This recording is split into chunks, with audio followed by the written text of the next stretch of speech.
Bismillahirrahmanirrahim. Assalamualaikum warahmatullahi wabarakatuh, and a very good day to everyone. So today I would like to review a case of Merong Mahawangsa Sidang Berhad with another and Dato Shazryl Eskay bin Abdullah 2015. My name is Sufiah Athirah. And so the summary of the case.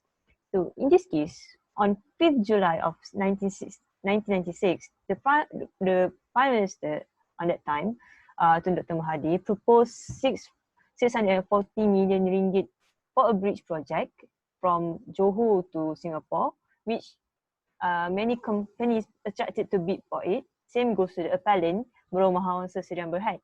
So the appellant approached the respondent, Dato Shazryl Eskay, who said to have good relationships with the government. So they asked him to secure the bridge project on their behalf with a fee of 20 million ringgit. So in easier way to say that the respondent acted as the middleman for Merong Mahawangsa to get project from the government of Malaysia. So they agreed and signed in the contract, but only if he can secure the project. So the respondent managed to secure the project for appellant, but as the construction works of the bridge began, the appellant did not pay out the 20 million ringgit to the respondent just yet.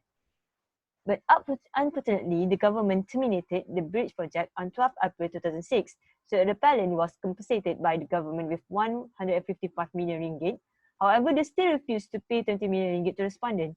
So the respondent filed a lawsuit against appellant to claim his 20 million ringgit. So the issue is rise that whether agreement to provide services to influence decision of public decision maker to award a contract is opposed to public policy as defined under Section 24, Subsection E of the Contracts Act 1950, and therefore void. So the arguments from both parties. First, from the appellant, Merong Mahawangsa Sidang Berhad, they claim that it was illegal to use Dato Eskay's good relationship with the government to secure the project. The funny thing it was that the appellant themselves that who approached Dato Eskay at first. So they referred to Section 24, Subsection E of the Contracts Act 1950, which says the consideration or object of an agreement is lawful unless the court regards it as immoral or opposed to public policy. So Merong also said they would only have to pay the 20 million ringgit fee if the bridge project is continued until it's completed. So when the project was terminated, Merong also claimed that they had no obligation to pay Dato Eskay. So the respondent, Dato Shazryl Eskay, argued that the 20 million ringgit deal with the Merong was only to get the project. Since he managed to get the government to take up the Merong tender, he should be earned the 20 million ringgit and should be paid accordingly. So he said that Merong Mahawangsa had already benefited from the 155 million ringgit compensation from the termination of the bridge project. So hence it was fair to pay out the 20 million ringgit promised to him.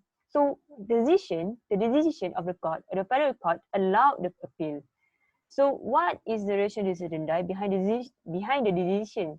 So it is contrary to Malaysian public policy that a reason behind for a money or valuable consideration to use his position and interest to procure a benefit from the government as the sale of influence engenders corruption and undermines public confidence in the government, which is detrimental to public interest. So the 20 million ringgit was intended as payment for service rendered by the respondent to secure the bridge project for the consortium. So the respondent pleaded that he used his influence and good relationship with the government of Malaysia to procure the bridge project. So the respondent particularized his close relationship with the named federal ministers and his dealings with federal ministers with respect to bridge the project. So influence peddling was admitted by the respondent. It was plain and very obvious that the consideration was unlawful, and the letter of undertaking, the contract between, which means the contract with between the respondent and the appellant, was void. The claim should have been dismissed as is void, as the contract is void, referring to Section 34, Subsection E of this Contracts Act 1950. So my analysis regarding to the case that using a middleman or influence peddling is against the public policy in Malaysia. When it's against the public policy, it's illegal and unlawful.